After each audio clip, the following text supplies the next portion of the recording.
మావోయిస్టుల లొంగుబాటు పరంపర కొనసాగుతూనే ఉంది. ఆ పార్టీ అగ్రనేత మల్లోజుల వేణుగోపాలరావు అలియాస్ అభయ్ సీఎం దేవేంద్ర ఫడ్నవీస్ ఎదుట సరెండర్ కాగా, అదే బాటలో మరో అగ్రనేత కేంద్ర కమిటీ సభ్యుడు తక్కళ్లపల్లి వాసుదేవరావు అలియాస్ ఆశన్న సైతం ఛత్తీస్గఢ్ ముఖ్యమంత్రి విశ్వదేవ్ సాయ్ ముందు లొంగిపోనున్నట్టుగా తెలుస్తోంది. ఆయనతో పాటు దళ సభ్యులు 60 మంది వరకు లొంగిపోతారని సమాచారం. వీరంతా ఇప్పటికే జగల్దల్పూర్లో తలదాచుకున్నట్టుగా చెబుతున్నారు. కీలక మహిళా మావోయిస్టు రణిత కూడా లొంగిపోయే వారిలో ఉన్నట్టుగా తెలుస్తోంది. తమ ఆయుధాలను ప్రభుత్వానికి అప్పగించి వీరంతా జనజీవన స్రవంతిలో కలవనున్నారు.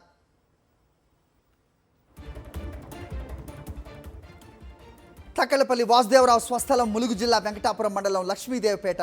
హనుమకొండలో పాలిటెక్నిక్ చదువుతూ రాడికల్ ఉద్యమాల వైపు ఆకర్షితుడై 1989లో అజ్ఞాతంలోకి వెళ్లారు.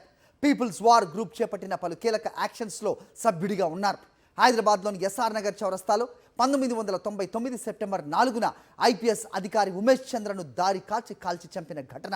ఆ తర్వాత 2000 మార్చి 7న అప్పటి ఉమ్మడి ఏపీ హోంమంత్రి ఎలినేటి మాధవరెడ్డిని బాంబు పేల్చి చంపిన టీంలో కూడా ఆసన్న ఉన్నారు.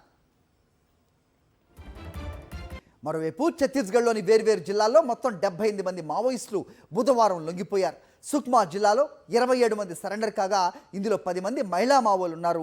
కాంకేర్ జిల్లాలో 32 మంది మహిళా మావోయిస్టులతో కలిపి మొత్తంగా 50 మంది అజ్ఞాతం వీడారు. ఇందులో మావోయిస్టు పార్టీలో కీలకమైన దండకారణ్య స్పెషల్ జోనల్ కమిటీకి చెందిన రాజ్మన్ మండావి అలియాస్ రాజ్మోహన్, రాజు సలాం అలియాస్ శివప్రసాద్ కూడా ఉన్నారు.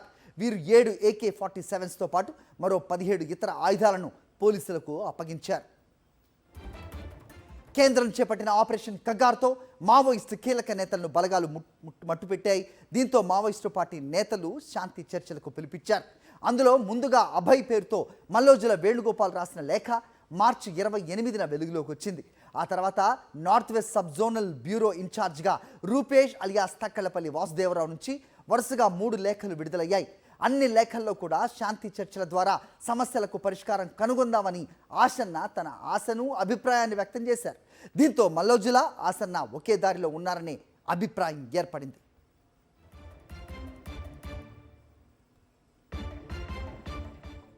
ఓవరాల్గా చూస్తే దేశవ్యాప్తంగా మావోయిస్టు పార్టీ పూర్తిగా బలహీన పడింది అనే అభిప్రాయం కలిగించడానికే అగ్రనేతల లొంగుబాటు కార్యక్రమాలను వేర్వేరు ప్రాంతాల్లో కేంద్రం చేపట్టిందనే ప్రచారం జరుగుతోంది.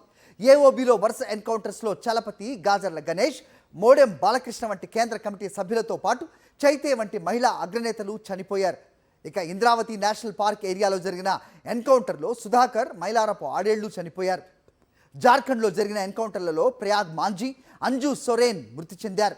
ఇలా మావోయిస్టు కీలక నేతలంతా ఒక్కొక్కరిగా మరణించడం ఆ పార్టీ మనుగడకు మరింత కష్టాన్ని తెచ్చిపట్టింది.